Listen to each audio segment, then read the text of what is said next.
everyone, welcome back to MK Tutorials. So today we are going to learn about the new topic, that is PCR, Polymerase Chain Reaction. Before starting the video, if you are new to the channel, please hit the subscribe button and please hit the bell icon so whenever I post a video, you will be notified about it. So let us start with the video. So PCR stands for polymerase chain reaction, where it is a laboratory technique which is designed to create millions of copies of a specific DNA segment from a minute sample. So PCR basically is used in laboratories and research methods to create multiple copies of specific DNA segment from very small amount of sample. So in this video we are going to cover this topic. Firstly, we will cover that what is PCR. Second, we are going to cover the PCR's core ingredients which are used in PCR, and next we will cover that what are the steps of PCR. After that, we'll cover that how to visualize PCR results, and lastly why PCR matters. So let us start with the video. So as I said, PCR or polymerase chain reaction is a laboratory technique designed to create millions of copies of a specific DNA segment from a minute sample in a very less amount of time, like in 25 to 40 minutes. We are able to create millions of copies of the target DNA from the small amount to a vast amount. This technique was discovered by Carey Mullis in 1983, and he was awarded with the Nobel Prize in Chemistry in 1993 for this invention. Now, this tool or PCR is essential for medical diagnostic, cutting edge research and forensic analysis and beyond. So we'll see in a video that what is the use of it. So firstly, we'll see what are the PCR's core ingredients. So there are 6 core ingredients, amongst which first is DNA template, that original target DNA segment that needs to be copied. So even a single molecule is enough for copying it. Second is primers. So primers are short and synthetic DNA sequences which are complementary to the DNA template, and they define the starting and end points precisely for DNA synthesis. Third ingredient is Taq polymerase, that is an enzyme and heat stable enzyme which is isolated from bacteria from the hot springs, and the name of the bacteria is Thermus aquaticus. So it helps to build new DNA strands. Fourth ingredient is nucleotides. So nucleotides, that is fundamental building blocks, that is adenine, thymine, cytosine and guanine, and these are used to construct new DNA. Then automated thermal cycler. So it is a machine which rapidly and precisely heats and cools samples in DNA in series of cycles. So it enables denaturation of DNA at high temperature, annealing of primers at low temperature, and again extension by enzymes to create billions of copies of target DNA sequence at high temperature. Next ingredient is electrophoretic apparatus and UV transilluminator. So for visualizing the PCR results, this apparatus is used, that is electrophoretic apparatus. So after PCR amplification, the DNA fragments are often analyzed and they are used in gel electrophoresis. So this equipment requires some amount of equipments like a gel tank, a power pack to generate an electric field, a casting tray in which the gel is solidified, and a comb to create wells in the gel in which the sample is loaded. So after the electric field starts, it moves from cathode to anode in that particular area. I'll show you how it happens. Next is UV transilluminator or gel documentation system. So this system is used to visualize the separated DNA fragments on the gel. So these are the 6 core ingredients that are used in running PCR. Now let us see the main PCR steps. So there are three main PCR steps. So this process involves a precise sequence of this three temperature dependent steps. That means each and every step is dependent on different temperatures. It is repeated numerous times in a thermal cycler to achieve exponential DNA amplification. The first step is denaturation, where DNA strands are separated. Second step is annealing, where primers which are complementary to target DNA sequences binds to the DNA. Third step is extension, where new DNA is synthesized by the enzyme that is called as Stack polymerase. And these steps are typically repeated 25 to 30 times to create a vast quantity of target DNA. Now let us see these steps in detail. First step is denaturation. So this is very crucial step in PCR, which involves the heating reaction of mixture to an high temperature.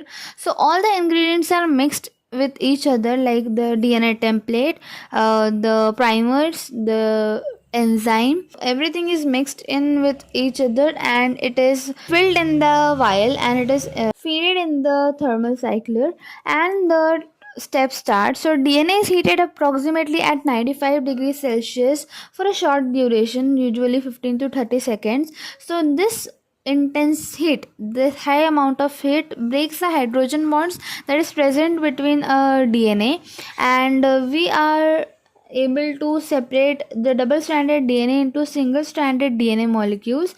So each strand or each template is now ready to serve as a template for DNA synthesis. Now what happens in another step is the primer anneals on this template DNA. So now the temperature is lowered to 50 to 65 degrees Celsius, in the range of 50 to 65 degrees Celsius.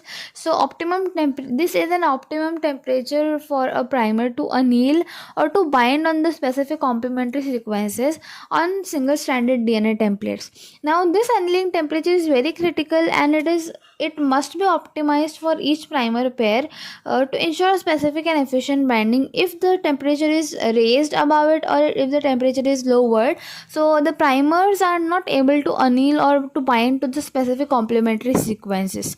After this step, what happens is the third step is extension, and it is the final step in each PCR cycle where new DNA strands are built. Now here the temperature is again increased to 72 degrees Celsius, where the enzyme, that is Stack polymerase enzyme, it works efficiently at this optimal temperature. So what it does is that Stack polymerase begins to add nucleotides to the 3' end of the primer, and it effectively extends the primer and synthesizes new DNA strands that are complementary to the template. And the synthesis proceeds in 5' to 3' directions. So it results in two new double stranded DNA molecules from each template. Now this is the final step of PCR. So this denaturation, annealing, and extension, it repeats 25 to 40 times within a few hours. So what happens is that this entire cycle of denaturation, annealing, and extension is repeated to 25 to 30 times in an automated thermal cycler. So with each cycle, what happens is the amount of target DNA doubles, and after 30 cycles, we have a billions of copies of specific DNA segments that can be produced from a small amount of sample within few hours. Now, how to visualize this PCR results is, so what happens is that after PCR amplification, the amplified DNA is typically analyzed using gel electrophoresis. So this is an electrophoretic apparatus. So if you can see here, this is the sample in which this is the PCR amplified sample. This is the gel casting tray, and these are the wells where we are going to load the samples.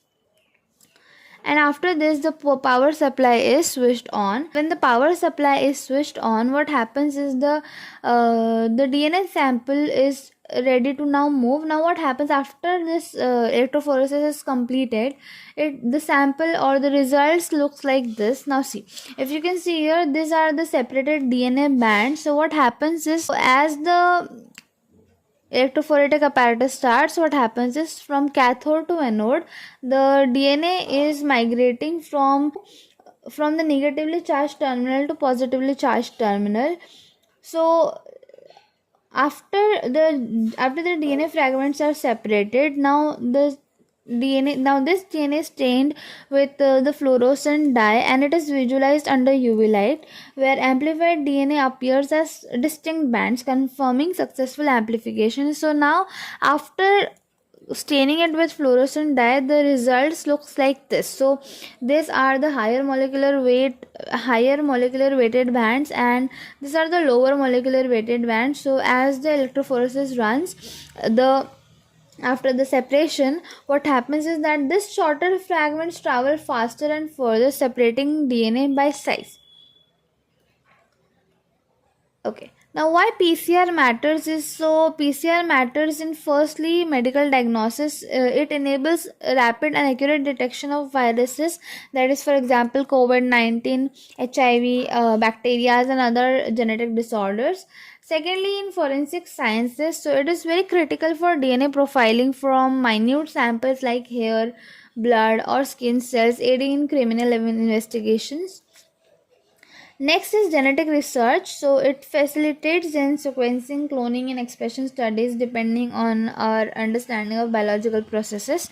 And agriculture and food safety. So it is used for identifying plant pathogens, verifying food authenticity, and detecting genetically modified organisms.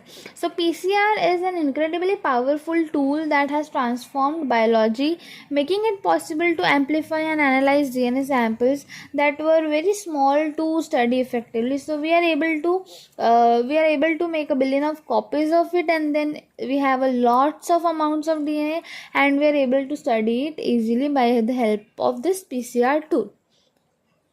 I hope you have understood this video. If you have any doubts, you can mention it down in the comment section. If you're new to the channel, please hit the subscribe button and hit the bell icon, so whenever I post a new video, you will be notified about it. Okay, bye.